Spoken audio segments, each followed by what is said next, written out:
Former New York City Mayor Michael Bloomberg hasn't officially announced whether he'll run for president in 2020, but his presence is already drawing a response from potential Democratic competitors. Over the weekend, it was reported earlier this year, Amazon CEO and billionaire Jeff Bezos asked Bloomberg if he would consider entering the race. According to Recode, Bloomberg's answer at the time was no. The two leading progressives in the race reacted to that report and criticized Bloomberg. Vermont Senator Bernie Sanders tweeted, "Ha, ha, ha, ha.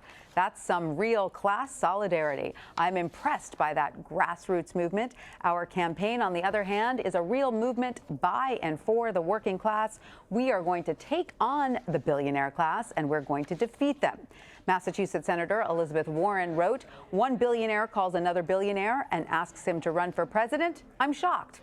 She then shared a link to her calculator to show how much billionaires would pay under her wealth tax. Former Vice President Joe Biden has not responded to the story, but on Friday, he pushed back on the idea that Bloomberg was entering the race because of his struggles. With regard to Michael Bloomberg, I welcome him in the race. Michael's a solid guy, and let's see where it goes. I have no problem with him getting in the race. And in terms of he's running because of me, last polls I looked at, I'm pretty far ahead. And also in all those states that are the early states that we have to win back. If I'm not mistaken, I'm doing pretty well, both relative to Trump and relative to all the people running in the Democratic primary. And CBSN political reporter Caitlin Huey-Burns joins me now with more. Biden's not sensitive there at all, not even a little bit, right, Caitlin? Nothing to see here. But looking at Bloomberg, I mean, let's talk about what the polls tell us about what current Democratic voters might say. According to a poll conducted last Friday, just 4% nationally picked Bloomberg as their first choice in the primary. On top of that, a quarter of likely Democratic primary voters in the poll express unfavorable views of him, which is higher than any other candidate in the race.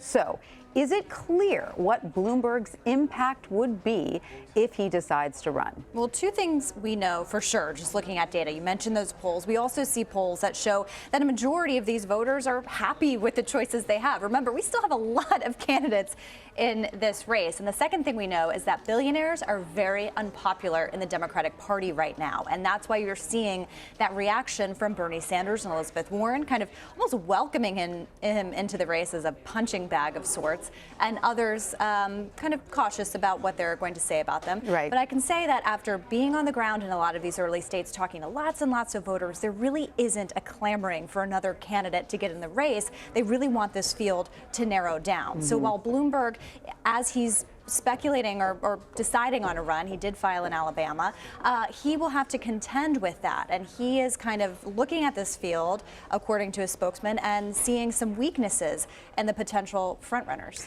Is he miscalculating, though? He seems to kind of assume that there's a lane open, a somewhat moderate lane that he could sort of dive right into and dominate. But is he miscalculating the way voters are considering these candidates? I think a little bit, and because you do see some potential weaknesses in someone like Joe Biden. While he's leading nationally, he is lagging behind in Iowa and New Hampshire. That's really critical. And you've seen other candidates, Pete Buttigieg and Amy Klobuchar, try to maneuver into that moderate lane, kind of sensing that there could be a lag in support for Biden. Whether Bloomberg could fill that remains to be seen. While he has been involved in Democratic politics after switching to the party, spending lots of money on gun control, on climate change, he also has some baggage. Namely the support of stop and frisk here in New York, which, as the Democratic Party is debating criminal justice issues, that could be something that really hampers them. Right, because if you're a voter, a Democratic voter looking for a good centrist candidate, there are some out there already in the field. Who are gaining ground. Who are gaining ground, exactly. So let's talk about two of the big sort of critics of Bloomberg's joining the race, Sanders and Warren. They both don't like billionaires very much, but they do have some differing views on them.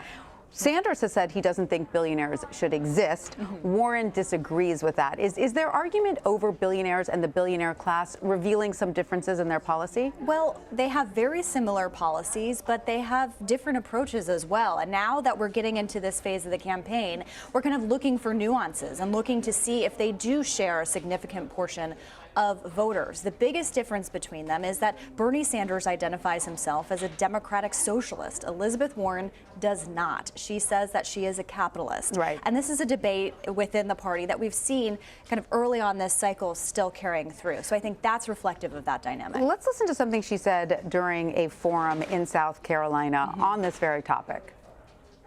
Bernie Sanders says there should be no billionaires. Do you agree with that? No. Why not? Look, somebody has a great idea and they follow it through and they work hard and they build something. Good for them. But here's my pitch. You built a great fortune in this country. Good for you. But you built it at least in part using workers all of us help pay to educate. You built it, at least in part, getting your goods to market on roads and bridges all of us help pay to build. You built it, at least in part, protected by police and firefighters all of us helped pay their salaries for. So here's my view. You make it to the top, to the tip top, then the answer is pay a wealth tax so that we can invest and create opportunities for everyone else.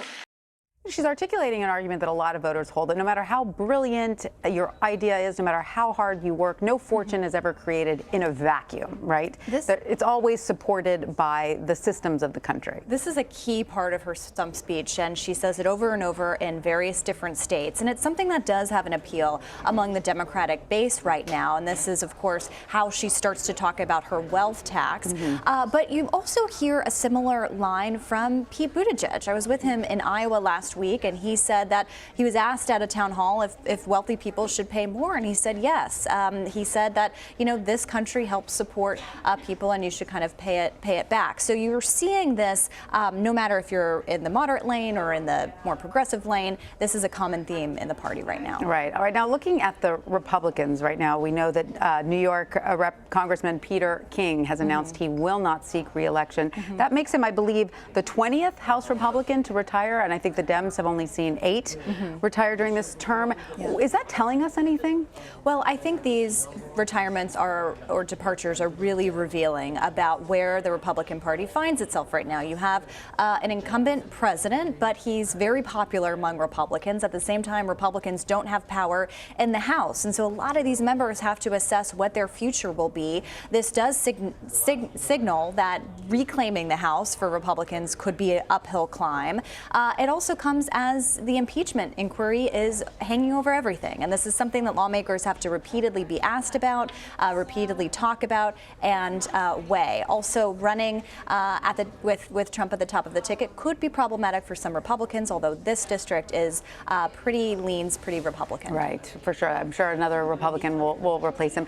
Now, in the last block, we heard former UN Ambassador Nikki Haley talk about how members of Trump's cabinet tried to recruit her to sort of undermine some of his policy, and she was critical of that. We do know that she has been named as a potential run, having a potential run for 2024 under her belt, that she hasn't ruled it out. Are these appearances and what she's saying now signaling something? I think that when you look at Nikki Haley's rise and how she got to this point says a lot about the Republican Party. About 4 years ago, I was with her in Greenville, South Carolina, while she endorsed Marco Rubio, and she stood on stage with him and Tim Scott and Trey Gowdy and said, "This is the new Republican Party. We are the faces of the Republican Party." She was very critical of Trump then. She gave a response to the State of the Union in which she was critical of Trump. Then she ended up serving, and in this book and in these interviews, she has shown a real loyalty to the president. And I think that shows is a good example of kind of the transformation. She is one of the few that served in the Trump administration, exited, and is still popular among Republicans. So and still in the president's good graces. Exactly. So maybe this is a roadmap for how Republicans operate in the era of Trump. Because whether he is in the White House or out of the White House, I'm sure whoever is the next Republican in line, they will be asking for his endorsement. Exactly. All right. Well, Caitlin Huey-Burns, thank you so much for joining us. A pleasure.